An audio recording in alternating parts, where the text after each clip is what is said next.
Welcome to the Silly Little Girls Club podcast, and this is our very first episode. I don't even know how to introduce my first guest.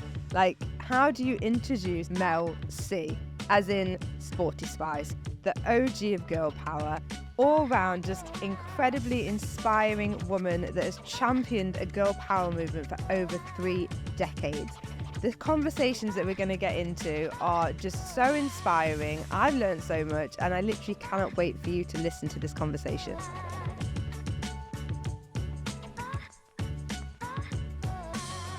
Welcome to the Silly Little Girls Club. Thank you. It's nice to be here. Oh my God, I'm so excited that you wanted to be a guest, because we couldn't do a female empowerment podcast without the actual girl power. Well, you know, it's something that's followed me around throughout my career, so obviously I'm very, very proud of that. And it's amazing how it's kind of like, you know, obviously girl power has been around forever and a day, and there's been so many strong women throughout history. But in the 90s, being the Spice Girls, you know, we had this opportunity to really bring it to the mainstream and to have quite young girls shouting and screaming about it, and they've grown up with so much girl power that I feel very proud we've been able to do that. I mean, you should, because I feel like for me, I'm one of those girls that I truly think that having like idols and icons to see really flying the flag for girls has made it possible for me to do whatever I want. Like, really. Well, when I met you, I met you through my daughter, who's also full of girl power, more girl power than I've ever had. And and I started to know you and to know your story, and it's just, you know, it blows my mind. You know, you've done so well, and I'm like, only just got to know you, but I'm so proud of you. And it is lovely to think that the Spice Girls were able to kind of reach out to people from all walks of life. You know, I think that was the thing, because obviously varying degrees of being very normal girls, all in very different ways. And that's been the thing, and it's the world over as well. That's what's so amazing for us. We were so lucky to be an international band, but also to be able to influence people from so many different countries and cultures has been incredible. I don't really feel that there has been anybody since you guys truly be able to do that on that level. Yeah, I think it's so funny, isn't it, how these things happen? And I feel, again, so grateful that we had this opportunity, and the stars were just aligned, weren't they, for the 5 of us to have come together and to have this dynamic that we had and still have. You know, none of us have changed. You know, maybe little bits in little ways, but we're still the same girls. When we get back together, it's just like, it's like that family dynamic, you know what I mean? So we come back together, and all hell breaks loose. But just that little magic, that spark, whatever it was, that enabled us to make the music that we made, to reach out and to, you know, to touch so many people around the world in the way we did. It's amazing. I think everything, even down to that first music video, which just had you guys being just yourselves, I think, on that. And that really resonated with people in a time where I think there wasn't really that sort of like authenticity as much, perhaps. And I think that was just like I think that's why so many people were like, whoa, what is going on? What is this phenomenon? Do you know the story behind the video? No. So basically, when we were auditioned, originally we were auditioned by a management company to be a girl band. Okay. And we were working together, doing like vocal coaching, working on choreography. We were recording other people's songs, and we were trying to figure out who we were, what our style was, but nothing was fitting, nothing was working. And we were starting to get quite frustrated with this management company that had put us together. So we had a couple of little lineup changes, and when Emma became part of the band, she was the last person to make the 5 that you know. It was almost like this last jigsaw piece has been clicked in. Yeah, everything just went, whoa, this feels really special now. And we decided to like go our own way, and there's, you know, people may have heard the stories before, but we left the management company, and there's lots of like Scooby-Doo moments around us, like packing up the house and leaving and stealing demo tapes and then putting someone's underwear, and there's just all these shenanigans that always seem to follow the Spice Girls around. But we started to look for new management, someone that really understood what we wanted to do, because we knew we were all really different, and we'd started to dress, me in the trackie. Victoria was always a little bit more smartly dressed, and Jerry always had something wacky on. So we'd realised, you know, we're different. No one's ever done that. You know, why don't we just were what we were when we were in rehearsals. Yeah. So that's what we were. We wanted to write music about the things we had feelings about, you know, the things we were going through as young women. And we started going into labels because we've met producers and songwriters. We started getting some songs together. And we were going into labels, but we were like a whirlwind. Yeah. So I remember, it might have even been Sony. It was like one of the big labels. Me and Mel B were on rollerblades. Oh, stop. You know, and we'd go in and we'd have like a little boom box and we'd play Wannabe. And, you know, sometimes when I didn't have the rollerblades on, we'd jump on the table and I'd do a backflip. And so it was just like chaos. Yeah. And we just had so much energy, you know, we were so ambitious. And I think that no matter, you know, nobody knew who we were. Like, who were those girls? We just left an impression. Yeah. And we'd tell these stories. And then the first video was based around that experience of us like going to management companies or record companies or publishing companies and just causing havoc. Oh my God. You know, now you said that is exactly, you can see it. Like throwing the papers, doing oh my God, that's amazing. Yeah. So, I mean, that's the thing when you talk about authenticity. And we, you know, none of it was like, we weren't marketing geniuses. None of it was pre-planned. And talking about silly little girls, you know, it's to this day, it's super frustrating. I'm never going to take away what Simon Fuller did for us. You know, he listened to what we wanted to achieve and he really helped us make that happen. But he's called us Svengali, you know, like the guy who made the Spice Girls. But we came to him, already, you guys. Yeah, the album mostly written and recorded and all being different. We never had the nicknames. That was a little happy accident that happened through Top of the Pops magazine. So it's amazing that everybody wants to say it was a guy that did it. But it was you guys. It wasn't. He helped us facilitate it. Yeah, him and his team of people and the label. And there was lots of women at the label as well. Yeah. But it's just that, it blows my mind that nobody can imagine that actually the Spice Girls came to the table pretty much with the product there. Yeah. You know, we are that thing. Yeah. When we get in a room together now, we are that thing. That's always. amazing. I think that is just kudos to you guys for just maintaining that authenticity. I had no idea that the nicknames came from Top of the Pop magazine. Yeah. Did you just flick through one day and was like, we'd had a lunch actually. So Peter Lorraine, who's a fantastic music manager as well now, he looks after Jessie Ware, Alison Goldfrapp. He was looking after All Saints last time they were back around. I think he also looks after Steps. He's got this incredible roster of artists. Loves pop music. Was the editor of Top of the Pops magazine. Rest in peace. Yeah. You know, the Fun All Days, Smash Hits and Top of the Pops. And we went for lunch with him because you're doing all the schmoozing stuff, getting to know the editors and the journalists and stuff around music.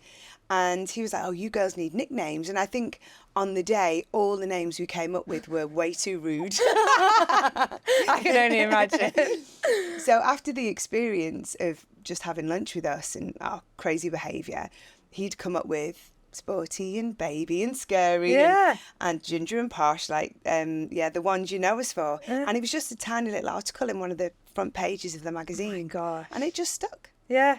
And then it just became global. Yeah. And in the US, they don't know our real names, or they know some of us. Yeah. But they know us by our nicknames. Oh my goodness. Yeah. That's, I mean, when you got your nickname, is that what really resonated with you? And you're like, yeah, that actually works. And did you lean in? We loved it. And it's funny because people go, oh, but you wouldn't want to be called Scary, would you? But then I'm like, have you met Mel B? And we just loved it. We embraced it, and we even became caricatures of those names. And it just worked for us, you know. We were having so much fun with it. Yeah, and I think it shows, doesn't it? Yeah. And I think those names have even followed you now, doesn't it? I mean, what does like the Sporty Spice sort of persona mean to you now? I went through, you know, an interesting journey with, you know, myself as a Spice Girl, myself as a person, myself as, you know, sporty. But I think all of us, we have these like little moments of crisis, don't we, when we're growing up, and it's like, oh, who am I? Existential crisis. Yeah, I think being so young as well, because like when Wannabe came out, I was 22, and when you're 22, you feel like a grown up, right? Yeah, for sure. You know everything. No one's telling you anything. And then you're 32, and you're like, oh my God, when I was 22, I knew nothing. And then you're 42, and you're like, oh my God, when I was 32, I knew nothing. Now I'm 50, and I still don't know much. But during those times, it was really difficult because we were under a lot of pressure. Incredible things were happening. We were super busy. We were exhausted, and we were coming to terms with this whole new life we were living and experiencing, reading about ourselves. You know, I worry for young stars today, and you know, quite recently horrible things have happened. You know, there's people in the public eye are under an extraordinary amount of pressure with social media and the pressures that they face, and I feel very grateful we didn't have that back then. Right. But we did have the tabloids, you know, and that was kind of our version of... And they would hound you, right, and follow you, and it's like scary. Yeah, and it's kind of... Well, we also know that they were finding out information illegally as well. You know, that's been proven now. Lots of payouts have occurred because they were listening to phone messages, and there's a lot of other things that were going on. But we were super paranoid. But you were constantly reading people's opinions of you, which I think, gosh, everyone in the general public have to do that now. Yeah. And at the time, as a young person, it was really, really hard. And I was Sporty Spice, obviously, in the Spice Girls, and embraced it and lived it. But when I went off and started my solo career, I was quite damaged by the whole experience. You know, a lot of it was incredible. I have no regrets, but a lot of it was really hard. Yeah. And I think all of us dealt with different things in different ways, and it took me a long time to really heal from some of the experiences that I'd had.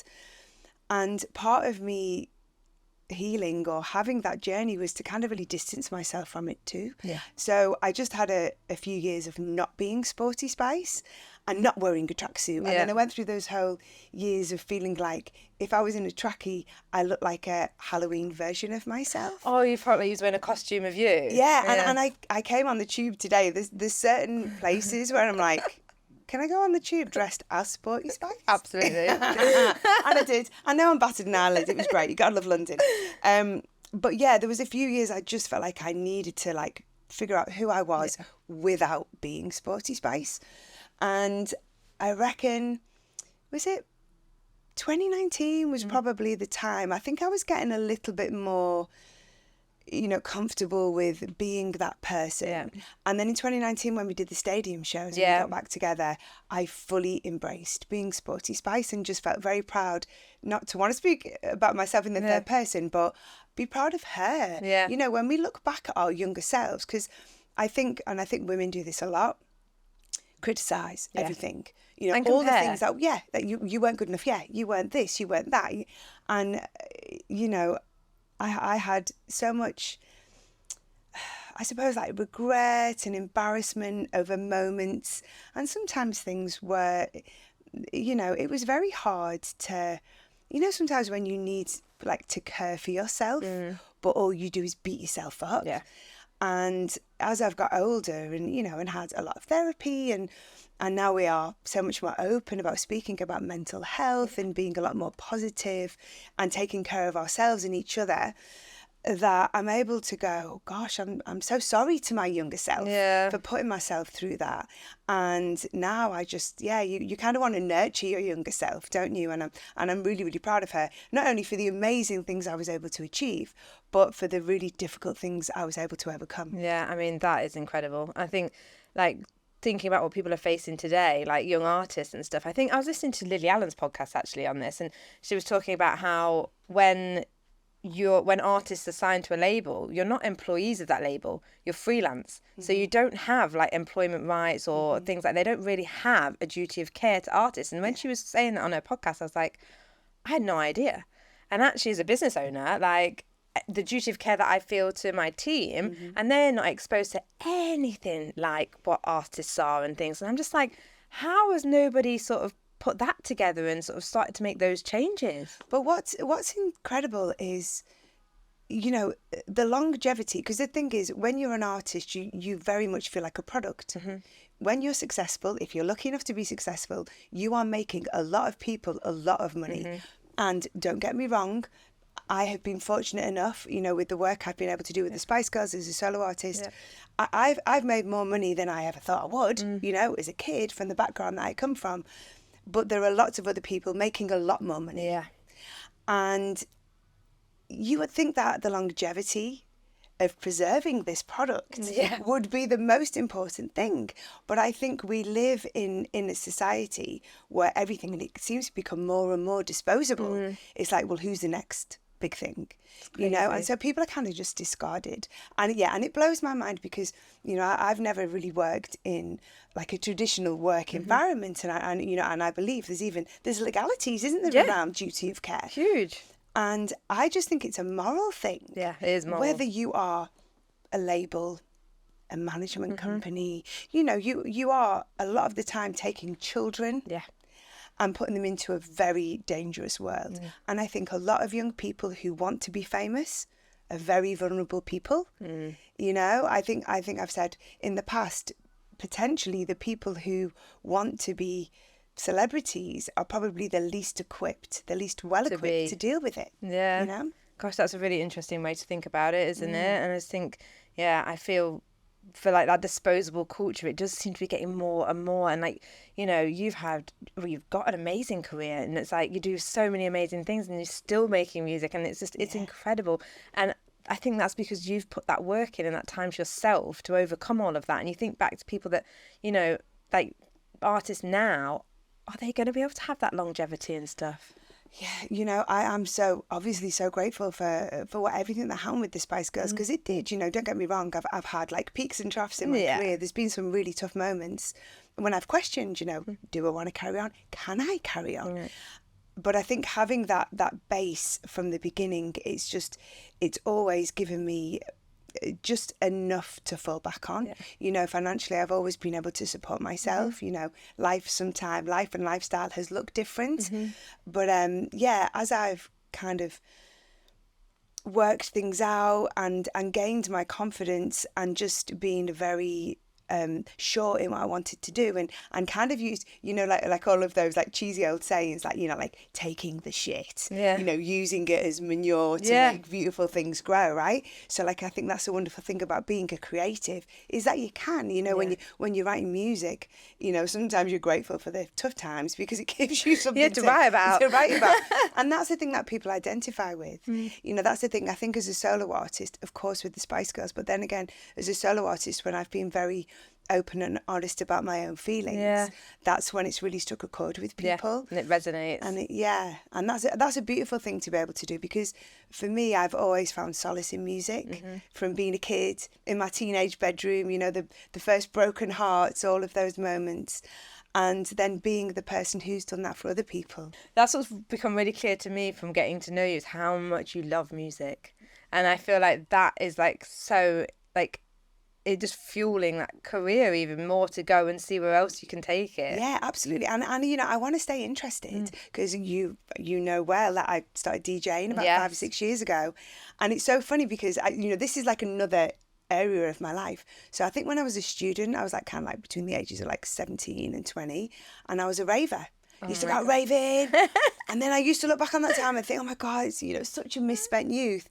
And like now I go out and DJ and play so many versions of the songs I used to go out and rave to, and I just think, no, it was just research. It was literally research, and it's like those full circle moments that come back, right? And it's like all of these things that you dismiss at the time for perhaps being, you know, oh, I shouldn't have been doing that, but actually it just feeds into maybe what you need to be doing. Absolutely. And I think that's the thing, you know, we all make certain decisions in our lives and we think, oh, maybe I shouldn't have gone down that road. But it is really it's the journey, and it takes you to where you want to be. You know, I think as you get older, you get braver to go, no, that's actually what I want. And you also know what you want. Yeah. You know, there's been times, I think the scariest times in my life have been when I'm like, I don't know what I want. When you've got no direction, and then you like feel a bit like, what am I doing? And then things spiral and you get in a mess. Yeah. And I'm a complete believer in like manifesting as well. And I don't do lots of rituals and things. I just go, if I want something, and this is what I learned with the girls back in the day. We were so like-minded in what we wanted to achieve that we went into that meeting with Mr. Fuller and we said, you know, we want to be the biggest band in the world, we want to make a movie, we were saying all these things, and we did it. You know, it's like aligned.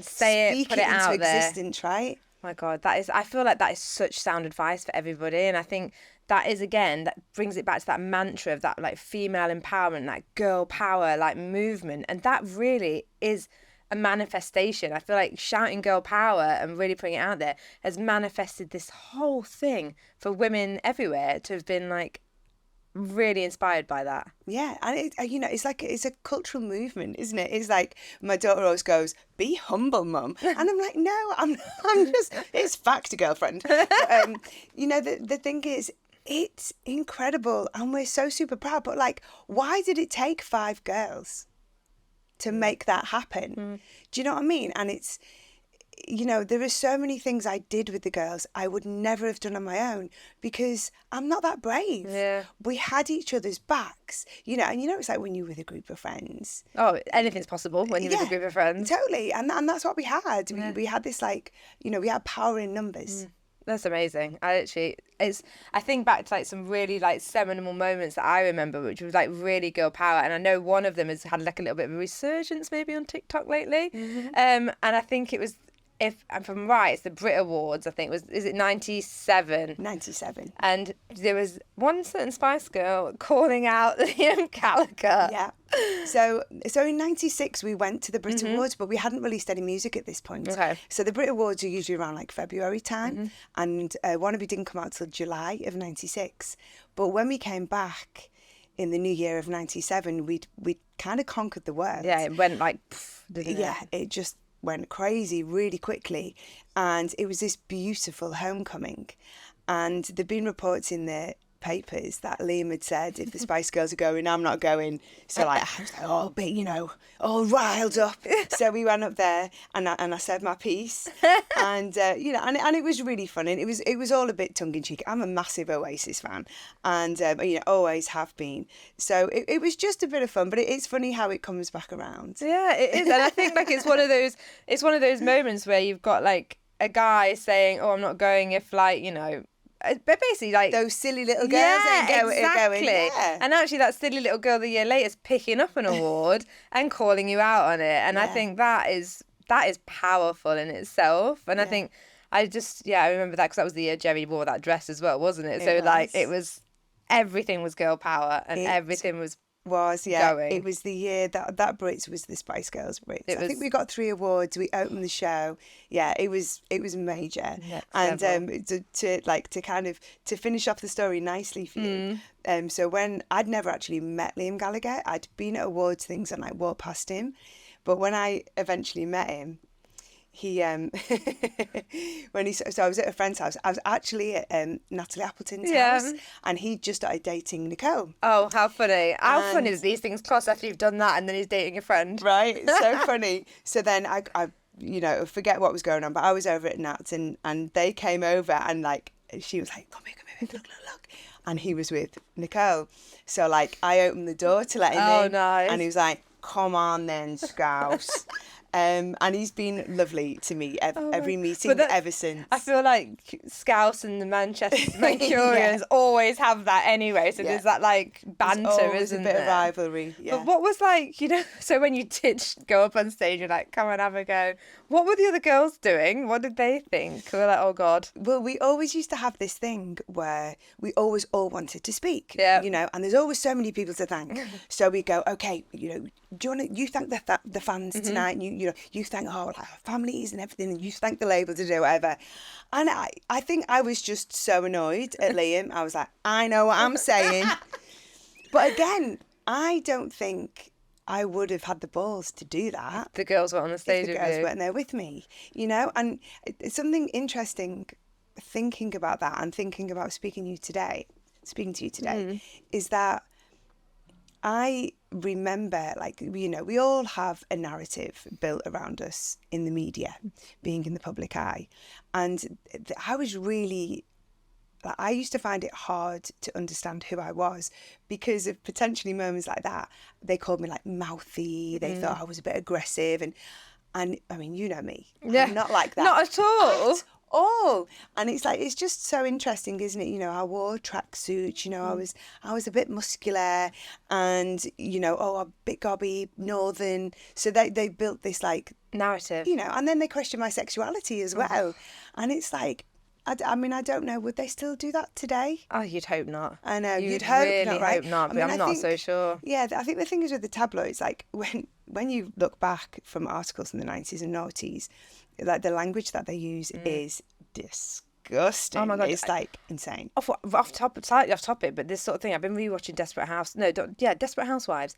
And that was like early 2000s, and the terminology and the stuff, you're just like, oh my God, so I can only imagine what it was like in tabloids. It was wild. But I think now they have it like, read between the lines. Do you know what I mean? I feel like they're as bad, but not saying it. Yeah. You know what I mean? It's very weird. It's a weird culture. The thing that's always wound me up about the tabloids is, you know, because they write really horrible things and, you know, and things we don't need to know. It's such an invasion of people's privacy constantly. You know, we ask for it. Oh, do we? No, we actually don't. Yeah, but then they say, oh, it's what the people want.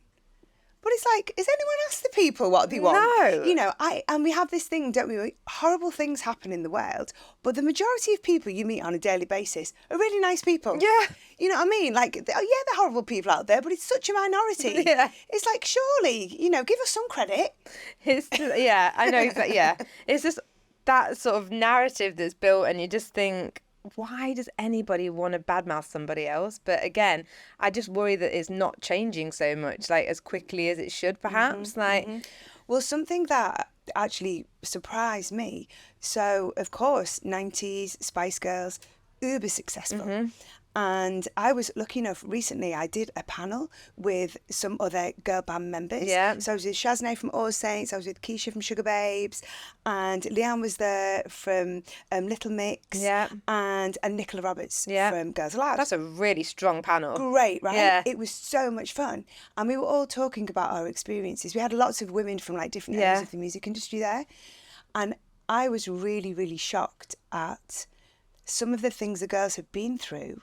And this is all post-Spice Girls, right? All of these bands, All Saints, you know, come not long after us. But the other girls, you know, a few years, decades, whatever, being told what to wear. You know, being told what to sing, being told what to say. And I was like, I literally, like, in the panel, I was like, what the fuck? Yeah. Because it's like, it made me really mad, because I just thought, did the Spice Girls achieve nothing? I mean, that's absolutely not true, because, you know, we're all of a credit here to this, but I don't think that the record labels maybe learnt the lesson. And, like, you know, you give girls the room to be themselves like they did with you, and you got this global success story. You try and hole and typecast people into things. And, of course, these are fleeting trends, and it's not going to have, you know, the longevity of, like, careers. Yeah. And this is what it's crazy. And, of course, you know, Spice Girls, what's really crazy is that we were together, the five of us, in the public eye for about 2.5 years. Gosh.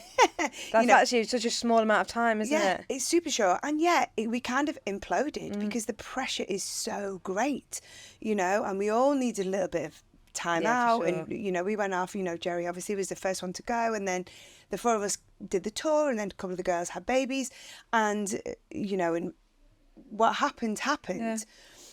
And I think the industry were like, oh, we had this huge cash cow. They ruined it. And we lost it, right? So I think then they just tried to control it. They tried to over-control it. And then that didn't work either. No, you know, obviously the Little Mix girls were around for a long time. They were around for like over a decade. Yeah. Which in band terms is an eternity. Yeah. Yeah. But I was just really shocked and saddened that they'd had to go through things like that. I thought we'd kind of change things. I mean, what scares me to think is what if Spice Girls hadn't been, what would they've had? So maybe that's another way to look at it, because, you know, it did pave the way a little bit more for that girl band era anyway, because it was a boy band time anyway. And so now all these girl bands came through, which was, you know, I loved, because like... Yeah, we've had such great girl bands in the UK. Such good girl bands. I'd put it out there and say the UK girl bands are the best girl bands out there. I think we rule. Absolutely, absolutely. But I suppose, like, having gone through all of that and, like, you know, taking a break, what did it take for you to start a solo career then? Because that must have been scary. You know what? It was actually a really natural thing for me to do. And I think for good and for bad. Yeah. I think I was scared to stop. because I was like running away from lots of my own personal issues at the time. And I think I'd just been on this like treadmill of working busy, and I think sometimes, you know, being a workaholic, which I think both of us can be at times. Yeah, we definitely relate. Yeah, you're scared to stop, you know? But it was good for me because it was good to be in the studio and to be on my own and to be able to express myself as an individual. I think it was a really important time for me. I probably should have rested a bit more.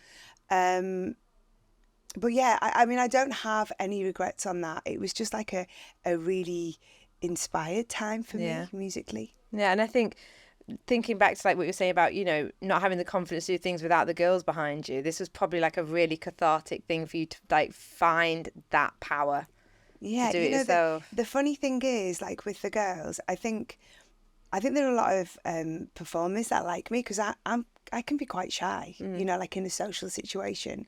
But put me on a stage and I'm absolutely fine, you know, and I know some people are kind of the other way around. And my kind of safe space would be in the studio, you know, in the recording booth, in the vocal booth, or on stage. Yeah. So those are like the major parts of being a solo artist. And I think also I'd been quite quiet. I was one of the quieter members of the band. So in interviews, I didn't really speak very much. Yeah. And it was just really nice to be asked the questions and be able to answer. And then I realised I quite like talking. And then we've not stopped. I love it. But that's, I mean, do you think that because your persona of Sporty Spice in the band was that sort of androgynous one, that you did get targeted a little bit more by like press and things with negative comments because people just didn't because it didn't fit that narrative so much as a girl band member? Do you know what I mean? I think everybody in the band has their own shit to deal with, you know, when it came to the media, and I think all bands have had this, you know, there's always one that's kind of picked on a little bit. I think that was me. Gosh, I mean, I don't think I've ever really said that out loud. But when I think about how I was referred to in the media, they said quite nasty things about me and my appearance. You know, they said awful things about all of us. But but the, you know, the other girls, Melanie and Jerry were written about a hell of a lot because they were the more outspoken members of the band, you know, and they had different things they had to deal with. It was very misogynistic, you know, so because I've recently read some articles actually around Melanie, and I was like, whoa. I think because we knew what was going on in each other's lives, but you're so focused on your own survival. Well, of course, you've got to be. Yeah, so to go back and see what they were saying about her, I was like, oh my God, they were disgusting about her, but in a very different way. Yeah. You know, and Jerry got the same. And I think, you know, Victoria was a quieter member, obviously, once she started dating David, and that became a very different thing. And Emma, you know, she's had moments where they've been very unkind or very intrusive, but being the baby, she was kind of always a little bit more protected. Yeah. It seemed. So she did okay. But it's really interesting how they target people in different ways. It's just, I think that, I just don't know if that persona sort of lent into it, because I feel like for me, for the whole girl power movement, I feel like Sporty Spice was the most iconic one. You was the most iconic one because you were going against the norm and you were doing, like, you know, being yourself and not conforming to that sort of stereotype. And it's just really interesting to think if that was... Yeah, do you know, I had a conversation recently, actually, because I've been working on new music and to listening to lots of great songs, you know, and potentially covering songs. And there was lyrics in this particular song, and it's a great song, but it's like, it's quite sexual. And it's like, I'm just not comfortable with that. I just don't feel like it's me. And I think when I was younger, I used to maybe be like, oh, why can't I be sexy? Yeah. But it's like, now I've got older, it's like, but it's not me. Yeah, I'm here for the girl who doesn't want to be the sexy one. Yeah. Do you know what I mean? Because we do exist. We're out there. I'll be sexy in my own private time. Yeah, exactly. I know, I agree. And I think, you know, when I like have clients that come in and I like speak with different friends and stuff, and this, like, you know, you do have those people that are comfortable being overtly sexy, and those ones that, you know, we just want to wear big t-shirts and, you know, be ourselves and do what we want to do. And I don't know if it's a conformity thing at the same time, like on a deeper level. So you know my daughter, and I feel now, especially with social media, the aesthetic that they want to achieve feels very sexy. A lot more than I was ever exposed to or, you know, wanted to be like when I was growing up. It's scary, actually, isn't it? That? Because, you know, I think we've talked about individuality and not everybody is comfortable being that way. Yeah. But maybe I think the thing for kids nowadays is that exposure to things so early, because I mean, I remember the first time I met Scarlett, I think she was maybe just about 12 and I could thought she was about 15 because like, you know, it's just an evolution thing. Like at 12 there was no way I was interested in makeup and stuff like that, and a lot of my friends were the same, and like I think now it's just that exposure early, like, oh, and then you can play around with it and it's fun. And I mean, I don't think there's anything wrong with that. I think it's really amazing, but it is that sort of that change that's happened with I like think Gen Z. Evolution is such a good word for it, of like a cultural evolution, isn't it, of young women and the new pressures that are around young women. Yeah, but I think again it's another way for women to feel comfortable expressing themselves early as well, because I feel like, I mean, probably because she's a daughter of yours, she is so headstrong, isn't she? And you just think, gosh, I hope that all kids can be a bit more like that, because, you know, you say no and like you'll be really do what you want to do and not what others want to do. And I think that's something that we perhaps didn't have when we was younger. Yeah, I know you can't generalise, but I feel like there are a lot more girls now who are a bit more outspoken and will speak up. Yeah, and I think that, for me, if anything comes from anything, if that happens, change happens. Yeah. And that is, I think, you know, bringing it back to the Spice Girls and the girl power movement, that it's an extension of that, like only really, isn't it? Because it's amazing. I think talking about motherhood and careers, like how did that change for you? Like, because again, that is a whole other element to life, and you've gone through all of that. You had a solo career and then having a baby. You know, it's so funny, isn't it? Becoming a mum, of course, you know, it's going to change you and life and everything. But I never expected the changes when I had, you know, the changes that happened to me. It was almost like she became a teacher to me. And she just made me really strong as well. I think I had such a responsibility in bringing up this perfect little creature that I was like, yeah, I mean, I've spoken about, I mean, I need to be careful what I say, but I've spoken about, you know, my decisions about leaving her dad. And, you know, and we had a wonderful time together. We were together for 10 years, but I just got to a point where I just wasn't happy anymore, and I didn't feel like he was happy, and it wasn't the environment I wanted my daughter to be in, and I didn't want her to think that that's what a good relationship looks like, you know? And so it was like my responsibility to her gave me the courage to make that big decision. And, you know, and I never wanted that to happen. Obviously, no one ever wants that, but my mum and dad had divorced when I was about the same age as when Scarlett's dad, as Scarlett was. So, yeah, it was really, really tough, but it was really, really important. Yeah. So yeah, she's been my teacher. I mean, she drives me crazy, but I'm so proud of her. Yeah, she's amazing. I think that's the thing, becoming a mum. And I just thought I'd have this like little person who just got me, and you know, I got her, and we would just have this understanding. No, we're just two completely different people. But she's amazing. Yeah, and she's taught me a lot. Yeah.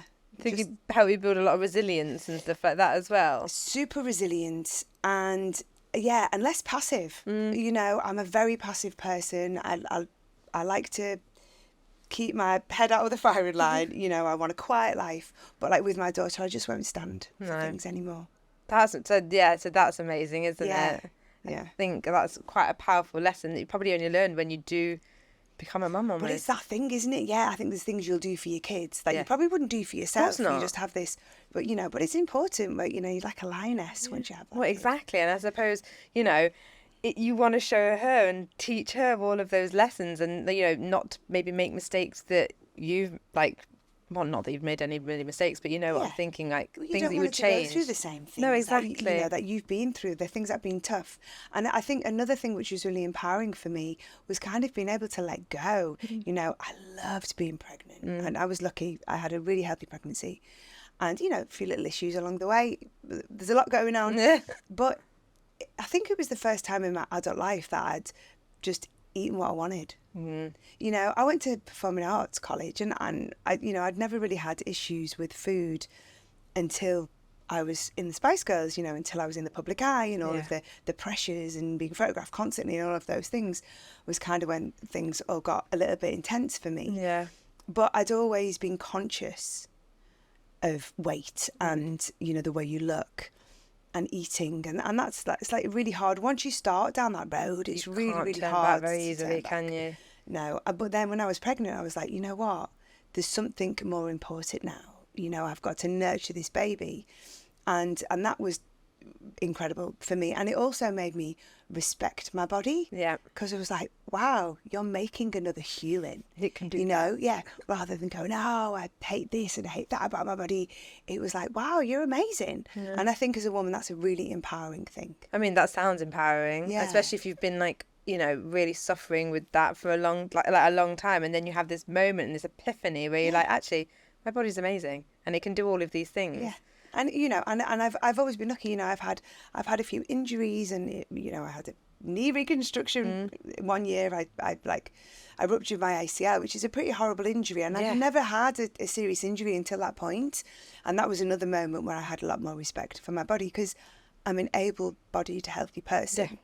You know, and we still are not good enough. Oh my God, don't. Because I remember watching you in that Sadler's World play, and I was like, oh my God, she's amazing. Like, that was a wow moment. Yeah, that was pretty insane as well. To be invited to Sadler's Wells all those years later. I was in, so if people don't, so you probably don't know about that one. I did. So I was invited to perform at Sadler's Wells with a contemporary dance company. And when I was rehearsing, because I trained for about a year before I went into the show, and I realised I'd not trained as a dancer for 30 years. Oh, wow. Oh, my God. What am I doing? Like, why did I agree to this? And on the opening night, I was working with two other incredible dancers, younger than me. And I had this moment when I ran up to one of the dancers, Harry, beautiful, beautiful man, incredible dancer. And I was in my unitard. It felt a bit French and sounded at times. And I ran over to him to this moment where we embrace, and that voice in my head went, you just look like a stupid old woman. No. Yeah. Oh, no. But I've learned to go, you can hush now. Yeah, I'm good. I don't. I've got this. I hear you. I hear your point of view, but I'm just going to tell you to just back down. Yeah. So but then from that moment on, I was just like, no, I'm just so proud of myself. It was a massive challenge. It was a huge deal as well. It was amazing. And I think that kind of, you know, putting yourself out there and to go back into training, and it's just incredible, really, to be able to do things like that. Yeah, I think it's just those things in it. There's so many things in life that we're a bit too scared to do or a bit too scared to fail at. Yeah. But I think I'm very much a believer in, if you don't have a go, how do you know? I just think regretting not doing things is probably worse than doing something, falling flat on your face. Because the thing 100%. Is, it's like, you know what, even being in the public eye, you know, all of my bad hair choices are there for the world to see. Not anymore. Bad outfit choices. Not anymore. Grey hair these from this day forward. But, you know, no one cares. No one cares about, you know, the other people. We all fuck up. We all make mistakes. But... you know, because it burns, doesn't it? You know, I'm thinking about when I had too many tequilas the other night in Dubai. That makes me cringe. That cringe, isn't it? It gives us all that sort of guilt. Yeah. Like, oh, no. Yeah. But anyway, no one cares. No one cares. And you had a good time. It was a great time. Exactly. And it was a day. It was 2-3 day hangover now, you know what I mean?